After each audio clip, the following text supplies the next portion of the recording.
早上好，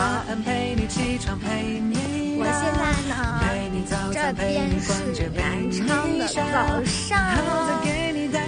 8点，本来是早上6点多我就起来，然后摸了看看应该然后现在我要准备去吃早点了。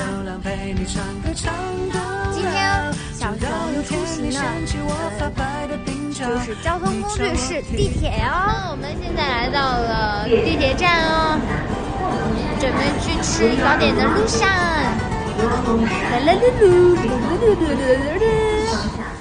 看到了一个非常可爱的小生物，你看，你看得到头在哪儿吗？